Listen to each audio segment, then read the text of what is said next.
Hi there, welcome to the latest episode of my 10-minute moan. And the topic of this 10-minute moan is the strategy that Reform Scotland have applied in Scotland to attract separatists, i.e. Scottish nationalists, to support their party and get involved with their party seems to be working.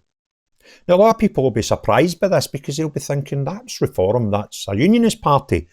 I once felt the same, but they're not, because they've had separatist candidates in the last general election, and they indeed had a second, and I'm told now he's surprisingly a unionist, but I don't believe a word of it.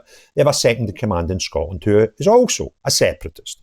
But last night we had two by-elections in Glasgow, and it appears by the results of them, or at least one of them, that this campaign by Reform Scotland to attract separatists is indeed working, and make you consider, what did this party stand for?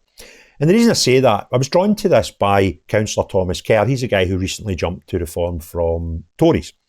And his post an hour ago on X says, "What a result for Rob Madison in Reform UK in the Glasgow North East by-election. We've built our momentum, coming just 101 votes behind Labour in their heartlands." Well, unfortunately, Labour were second, so they came third.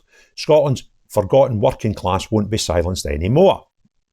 There's only one serious and credible way to beat this rotten SNP government, and that's with Reform UK. Well, this was not a governmental election, it was a council election, and you failed, right? So the results, when you actually go and look at the results, were 472 for Reform, 573 for Labour, and only 689 for the SNP. But the interesting stat is, what happens in the local elections up here?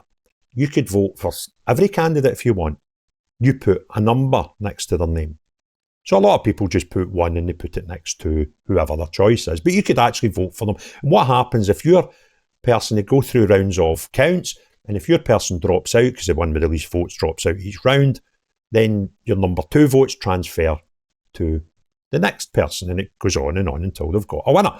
So, on the third from last round, when Reform dropped out, some of their votes, they then look for who voted for more than one candidate, and they get transferred to that party. Now, amazingly, 166 of the 472 voters transferred votes at that round.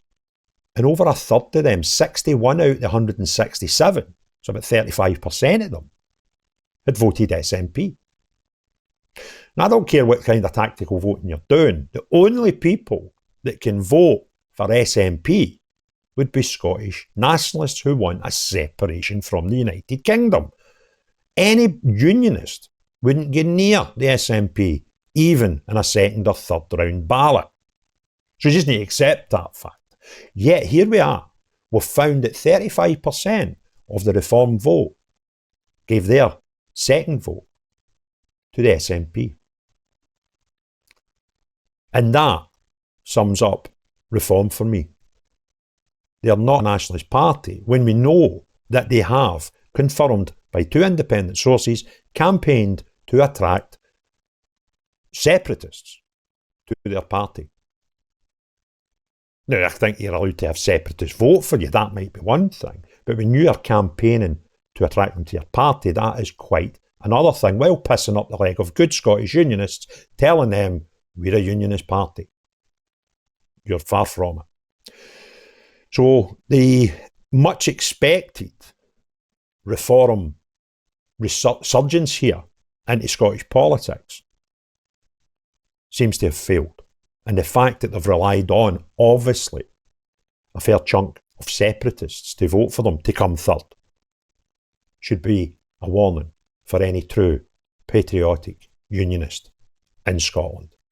If you enjoyed this video, please give it a thumbs up, and if you want others to see it, press the thumbs up, hit the share, and leave some comments. That will help drive the algorithm to get it into more people's views. However, the most important thing of all, unless you're a party trying to convince Scottish unionists you're the great white hope when you're actually behind their back putting candidates forward who want a separate Scotland and an independent Scotland, and you have actively went out to try and find members who want a separatist Scotland, then not you. But everyone else, have a great day. Cheerio, bye now.